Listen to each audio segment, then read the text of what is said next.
Before posing my question, I would like to thank the organizers for making such a brilliant and stupendous effort.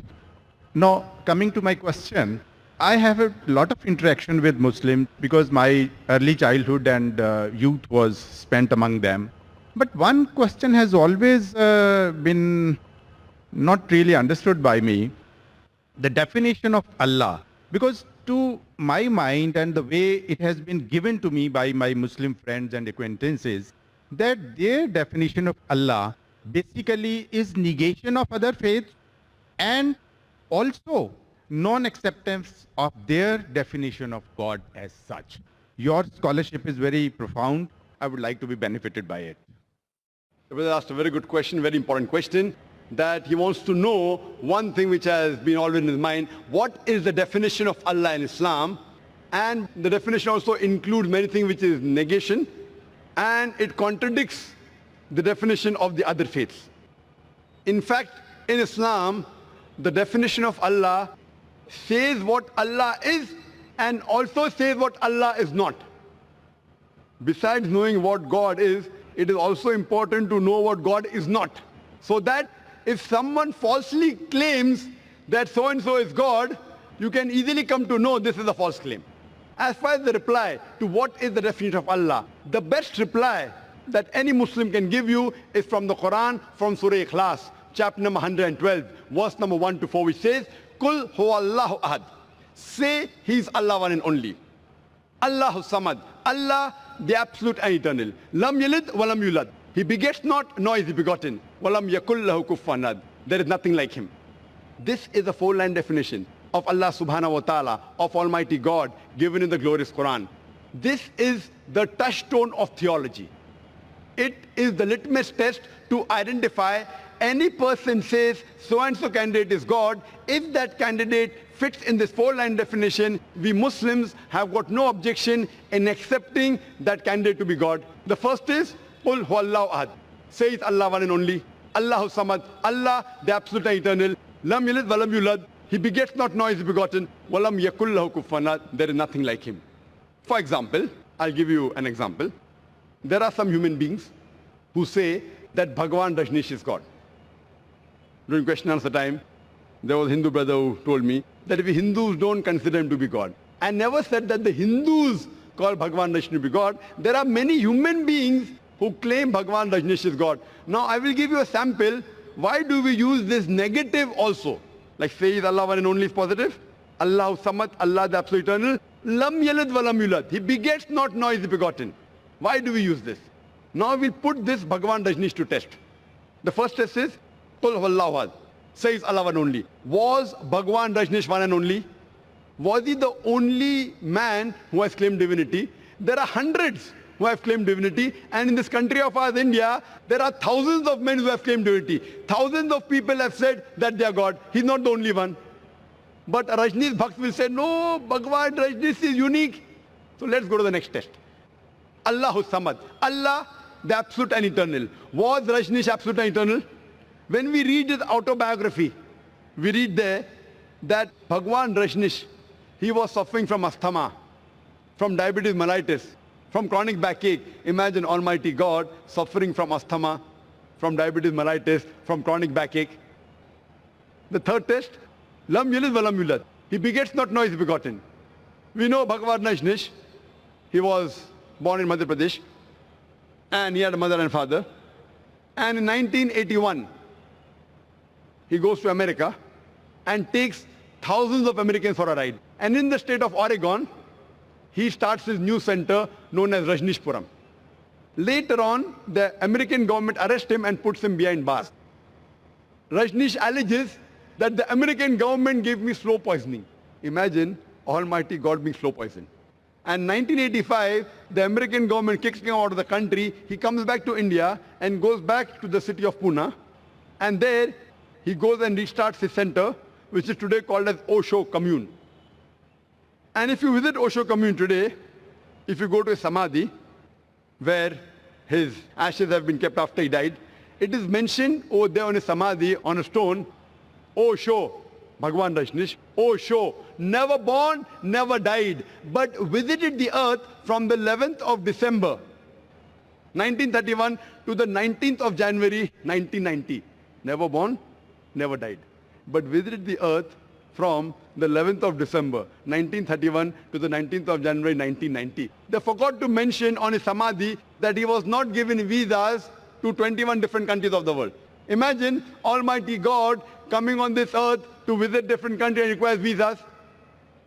And the last test, Walam Yakullahu Kufanad, is so stringent that the moment you can compare God to anything in this world, he is not God. Walam Yakullahu Kufanad. We know Bhagavan Rajneesh. He had a white beard. Like the human beings, he had 2 eyes, 1 nose, 1 mouth, 2 hands. The moment you can compare God to anything in this world, he is not God. Walam Yakullahu Kufanad. For example, someone says that Almighty God is 1,000 times stronger than Arnold Schwarzenegger. You may have heard the name of Arnold Schwarzenegger, the person who got the title Mr. World, strongest man in the world, Mr. Universe, the strongest man in the universe. The moment you can compare God to anything in this world, whether it be Arnold Schwarzenegger, Dara Singh or King Kong, whether it be 1,000 times or 1,000,000 times, the moment you can compare God to anything in this world, he is not God. Walam yakullahu kufanad. So this, brother, is, in short, the concept of Almighty God.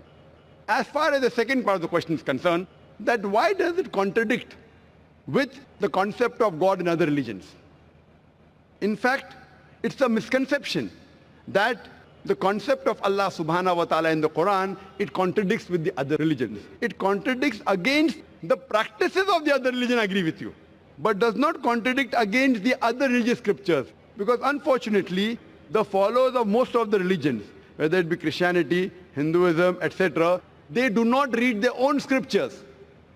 So if we analyze the practices of the non-Muslims, it does contradict. But if you go back to the scripture, if you have to understand the concept of God in any religion, the best is to try and find out what that scripture of that religion has to speak about God.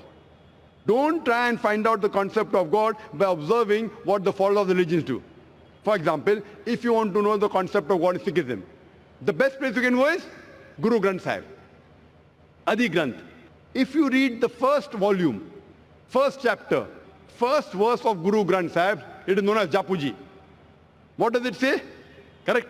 Known as Japuji. It says that God is one. He is called the true. He is called as eternal. He is existent. He is compassionate. He is free from fear and want. And if you know in Sikhism, Sikhism believes in one God. It does not believe in idol worship. It does not believe in Avatarvada. And in the manifest form, he is called as Ekomkara. And unmanifest form, he is called as Omkara. And if you read the scriptures of Sikhism, there are various attributes given to Almighty God. If you read the 6 scriptures, Almighty God, he is called as Satanama. He is called as holy name. He is called as Kartar, the creator. He is called as Rahim, merciful. He is called as Kareem, beneficent. He is also called as Vahe Guru, the one true God. So if you go back to the scripture, the concept of God in Sikhism and Islam is the same. Similarly, if you go to Hinduism, in Hinduism also, if you go back to the Hindu scriptures, it's clearly mentioned in the Upanishad, Chandogya Upanishad, chapter number 6, section number 2, verse number 1, Ekam Evidityam, God is only one without a second. It's mentioned in the Svetasithar Upanishad, chapter number 6, verse number 9, Nachasya Kasij, Janitana Chadipa. Of that God, there are no parents. He has got no superior. He has got no Lord. It's mentioned in Svetasithar Upanishad, chapter number 4, verse number 19, as well as Yajurved, chapter number 32, verse number 3, Na Trasya Pratima Asti. Of that God, there is no Pratima. Pratima in Sanskrit means, it means an image, a photograph, a painting, a picture, a portrait, an idol, a statue, a sculpture. So it says, Na Tasya Pratima Asti. Of that God, there is no image, there is no painting, there is no portrait, there is no photograph, no sculpture, no idol, no statue. But unfortunately, yet you find that Hindus are doing idol worship.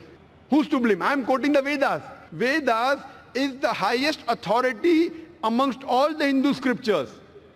But yet you find that Hindus do idol worship. Why? Because the scholars of Hinduism, they tell that, see, Brother Zakir, you know, at the lower level, People don't understand, so for concentration we require the idol. When we reach a higher level of consciousness, then idol is not required. So I tell this Hindu Pandit, we Muslims have already reached the higher level of consciousness. It is the basis of Hinduism, basis of Vedas. But there are some sects in Hinduism, like Arya Samaj, which completely denounce idol worship. So similarly, if you go to Christianity, if you read the Christian scriptures again idol worship.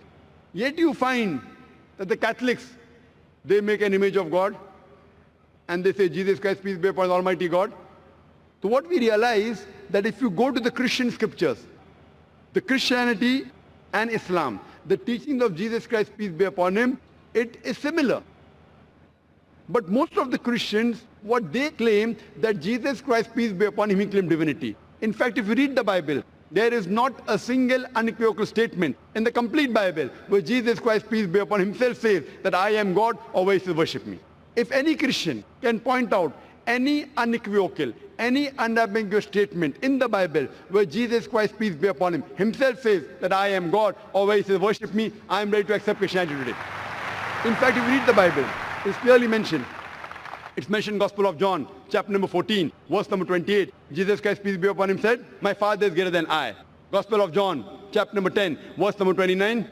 My Father is greater than all. Gospel of Matthew, chapter number 12, verse number 28. I cast out devils with the Spirit of God. Gospel of Luke, chapter number 11, verse number 20. I with the finger of God cast out devils. Gospel of John, chapter number 5, verse number 30. I can of my own self do nothing. As I hear, I judge, and my judgment is just. For I seek not my will, but the will of my Father. Anyone who says I seek not my will, the will of Almighty God is a Muslim. So Jesus Christ, peace be upon him, he was a Muslim. He never claimed divinity. And it's clearly mentioned in the book of Acts, chapter number 2, verse number 22.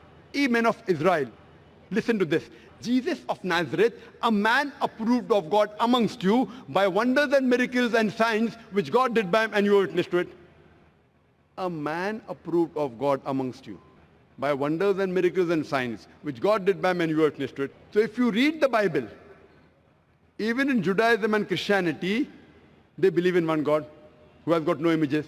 It's clearly mentioned in the book of Deuteronomy, chapter number 5, verse number 7 to 9.